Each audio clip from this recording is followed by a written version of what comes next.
in that race, which started on the Saturday, the 11th of August, by the time it had finished a number of days later, 15 of the competitors had lost their lives. There were also four others on an American boat. I'm not exactly sure what the American boat was doing out there, but those four also lost their lives. So in total, in that storm, there were 14 people sailing in yachts lost their lives. And were you called to their No. assistance? So all the people that lost their lives were in the smaller boats. Most of them, a lot of them were in the smaller boats, and the boats that the bigger boats were coming around the Fastnet when we went out, but the smaller boats were still away down by the City Isles, and that's where all the fatalities were. Okay. So it was a far 100 miles southeast of us where all the fatalities were. And when did you realise that so many people had died? I would have thought it was probably Wednesday or Thursday. Okay. Like at that particular time, communication would be nothing like it is today. So number one, there were no mobile phones. Number two, not every boat had a VHF radio. And number three, if they did have a VHF radio, they weren't able to transmit very far. And I'm not sure if they had an FM radio, which is a medium wave radio. So it was, I'd say, probably Wednesday or Thursday before everyone realised what had happened, how many people had lost their lives, and the whole thing unfolded. And how did a community as small and close-knit as Baltimore respond to that news? Well, I actually met one of the survivors about a month ago, and I didn't know the man, had never met him since 1979, and he said when he came in here to Baltimore, he was on Marionette. When he came to Baltimore, he said to me they were looked after very well. They were taken to the sailing club. They were asked if they wanted anything. The people arranged that they were able to get back home and all that. So that he was very thankful to the people of Baltimore. And that brings to mind as well the Rambler, how appreciative they were. Can you just recap that for me, please? Well, the Rambler incident that took place in 2011, where in the Fastnet race again, very competitive race. One of the foremost racing boats in the world had just rounded the Fastnet, and about 4 miles southwest of the Fastnet, her rudder cracked and fell off, and she capsized. And there were 21 crew on her. 17 of that crew managed to get up on the hull of the boat itself, and 4 of the crew drifted off. Now, we were at the Fastnet at the time of the incident, and when we received the call to say that an EPIRB, that's an automatic distress beacon, had been activated, we proceeded to the area, and we were looking around, and then we saw a light in the distance, which turned out to be the 17 people on the hull of the vessel, and we started to look for the 4 in the water, but we were the instructions that we were given from the people on the hull was that they had gone that the people had drifted away in a direction into the weather. So we said that's impossible. So we went back and started to take the people off the hull of the boat, and one of our crew members was out there with some press people at the Fastnet, and he was instructed by the coast radio station at Valentia to follow a direction which they believed from a computer program they have, that they had drifted in a direction. My memory serves me right, it was northeast, and after about 10 minutes he found the 4 in the water and rescued those. Very good. Yeah. And they were very appreciative, no lives lost. They were very appreciative, yeah. They were good to the community too, weren't they? Yeah, they were. Well, when they came ashore here that night, like that, they received. Well, first of all, there was a couple of doctors in the sailing club, and they had a quick look at them to see that everyone was all right. Then they received accommodation locally. People put them up. They also gave them clothes because they had lost everything. Yes. And they came back afterwards, and there was a big party in November. George David was the owner That's of right. Rambler, and his partner Windy. They came back, and so there was a big party. He also bought some sailing dinghies for the club, I believe. Yes. And he also put up a sponsorship which sponsored a race which is still going on, I believe. Lovely. Thank you, Kieran. Yeah.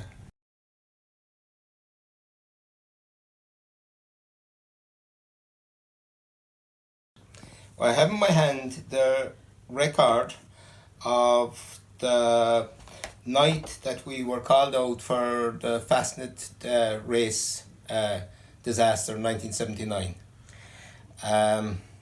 And this is the record that was completed by Richard Bush, who was acting Hunt Secretary at the time.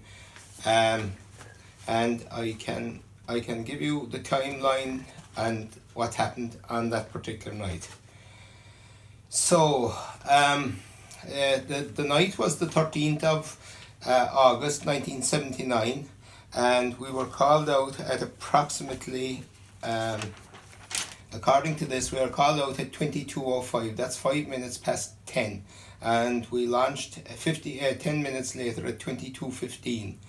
And we were called out because a phone call had come from the Fastnet Rock saying That's the lighthouse now. That's the lighthouse, yeah, the okay. Fastnet Rock lighthouse, saying that there were lifeboat, that there was vessels in difficulty near the Fastnet, and we proceeded to. I'll just get out the page now. That's relevant. It said here, phone call from Fastnet Rock lighthouse keeper asking lifeboat to launch and keep in touch with them as there was a boat in trouble near them. The lifeboat searched the area and was in touch with the Fastnet.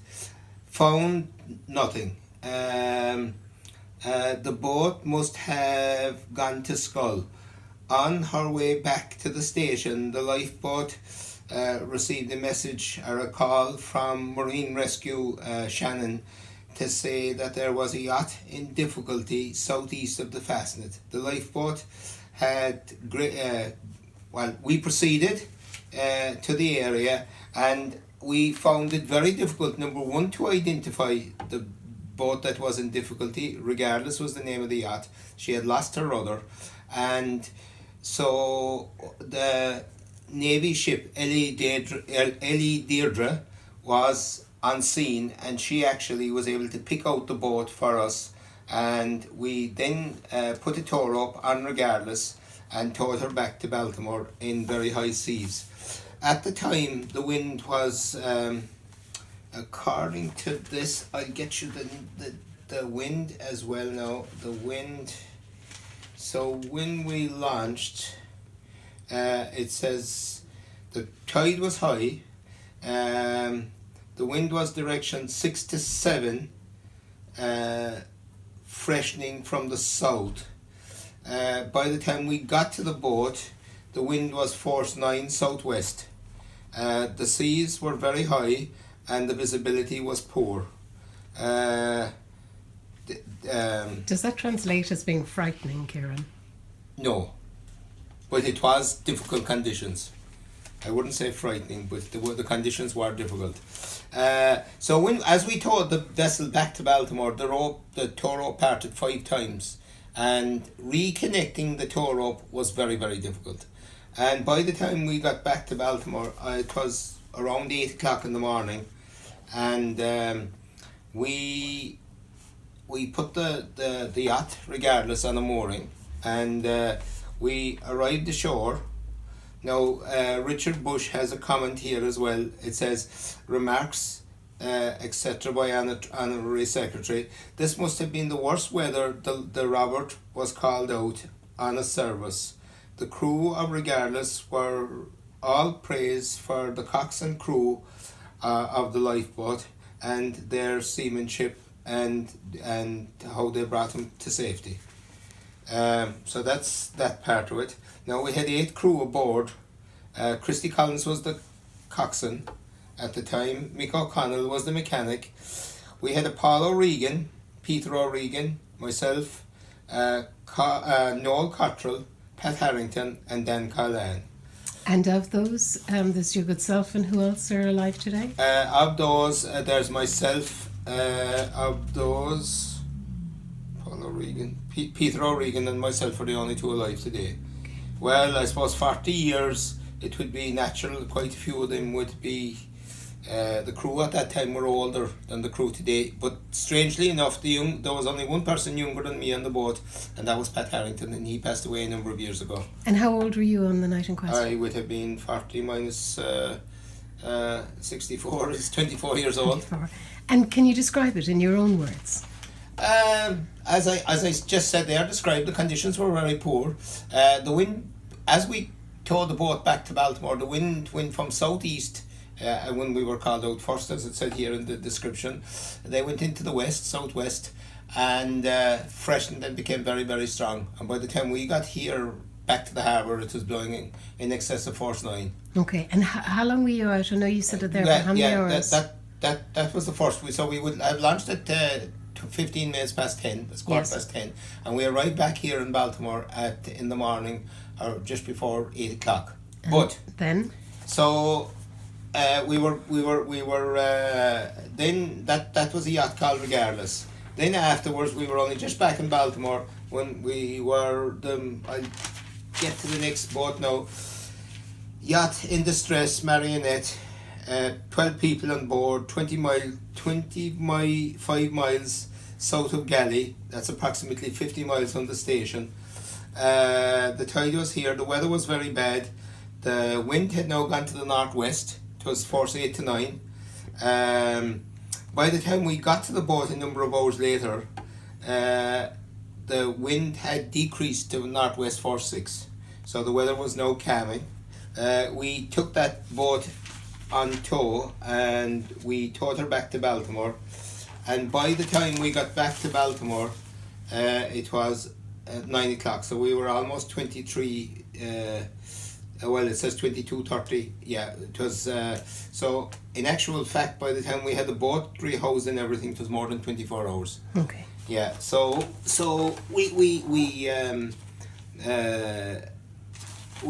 I can just go to the relevant page here. Marine Rescue. I just call out read what Richard said at the time. Marine Rescue of Shannon rang asking the lifeboat to launch and go to a position southeast by south of Stags, which is off Baltimore.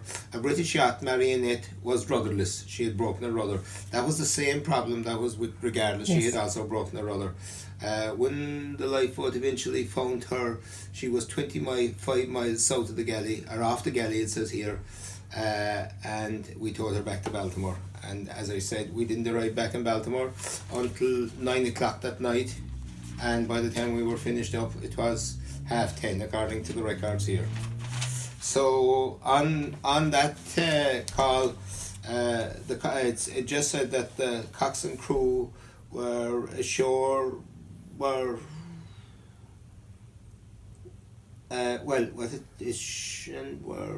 we were just back from the first call when we received the second call. So in actual fact, we weren't really ashore.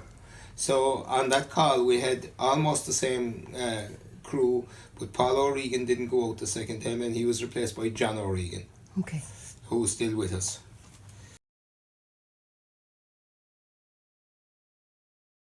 So the Fastnet Race is a huge race. There are over 300 boats taking part. They all start in Cowes in the south of England. They travel westward, round the Fastnet, come back, and they finish in Plymouth. And at that time, a lot of the crew members would have been inexperienced, whereas today, to be in the Fastnet Race, you must have certain qualified crews. So that brings us back to our comparison with the Rambler as well. Well, the Rambler would have been totally different, because the Rambler had almost all professional crew members. Yes, but are you saying it's a different race now? It's the same race. Now, today the boats would be probably bigger and the crews would definitely be better trained. Okay. Because there's a condition of entering the race today that a percentage of the crew must have sea survival, they must have so many races, so many miles raced already, they have to do qualifying races. So that time people could work in an office in London, they could be doing a little bit of sailing down in the south of England, they could travel off down on a Friday night, join the boat Saturday morning, get into your boat with very little experience and sail around the Fastnet. Whereas today it's totally different. And just last word, I suppose, for the camera, just the Fastnet, is it a particularly tricky area? The Fastnet, yeah, there are strong tides. There's a big reef to the west of the Fastnet which creates big seas, and there's a reef to the northeast of it which creates big seas. There's strong tides. So it's the seas around the Fastnets itself can be quite dangerous. The sea is a very dangerous place, and since I joined the Lifeboat almost 45 years ago, there have been in this area over 50 people lost their lives, plus the Betelgeuse, which was another 50 plus. We have had a trawler with 5 people lost their lives, the T1 Ham.